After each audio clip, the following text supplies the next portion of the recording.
If I was trying to make a bunch of money tomorrow, I would not go into real estate. Real estate's a very heavy.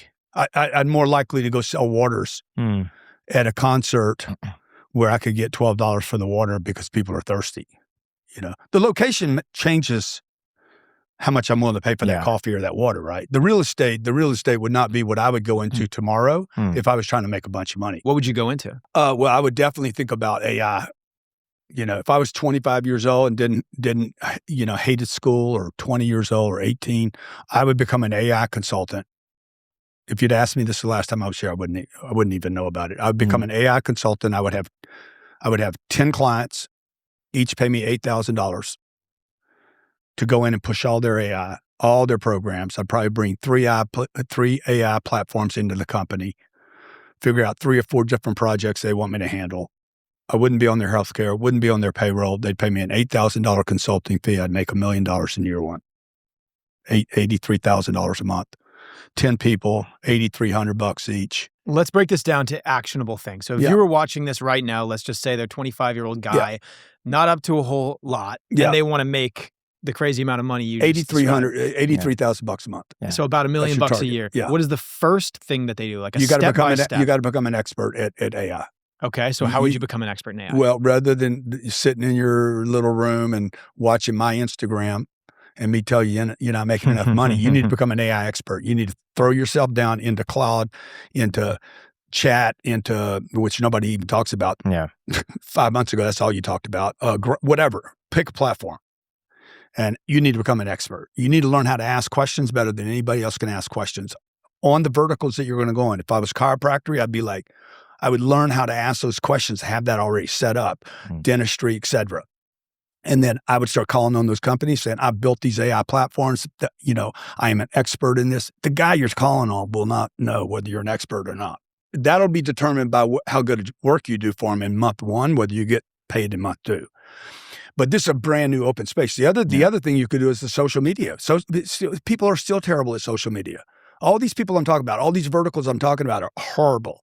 At best, they have a LinkedIn account or maybe an Instagram account, and they misuse them. Car dealers in this town don't know how to use their social media and don't know how to use their AI. Every car dealer in this town would be a player for an AI consultant. Once you become a genius at this, whatever this AI platform is, now you need to become a sales. You need to become a sales god.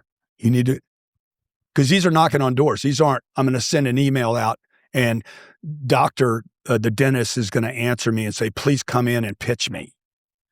You got to go call on companies. And this is why your viewer won't do it, because they are so they're so disabled with making contact with a human being. It's hard to do, man. Even for me, I hated door knocking. I couldn't stand it. I would rather quit real estate than do door knocking. It's not even the rejection. See, I'd say, why does your audience not do this? And they're going to be like, I hate rejection. No, you don't hate rejection. You hate being ignored. Because in the beginning, they're going to ignore you. There's not going to be any rejection. There'll be no response at all. That's why you send the email. You send the email so you don't have to deal with reality. If you go knock on their door, watch them turn you away and say, I don't have time for you. You can't even forget whether you're an expert. You cannot even get past, I don't have time for you. Like your audience doesn't even know how to handle that one thing. It's dehumanizing. I did two videos where I went door to door washing windows. Yeah. Because this kid was making $1,000 a day cash. Yeah. Going door to door washing windows. But the amount of rejection that I got, and the way that people treated me, it was dehumanizing. It's terrible. And it was discouraging. And I felt like crap. Yeah. But then when you finally get a yes, it's a great feeling. Oh. But you have to go through like 10 to 20 no's. My daughter, Sabrina, she was here last time, and we put her on the phones. And I said, here's the script. You're going to call and say, my dad asked me to call you, and he wants to know why you didn't buy the product. It's a very easy script. She had a list. They were warm. They weren't expecting a call. Hey, my name's Sabrina.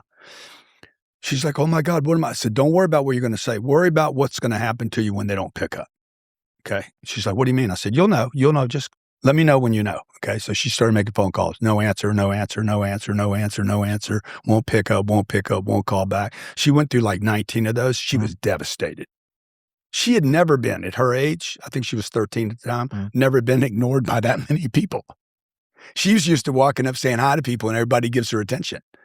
And that was removed. So like people don't know. This is what the Mormons do. They send their kids 2 years to missionary, which I think is brilliant.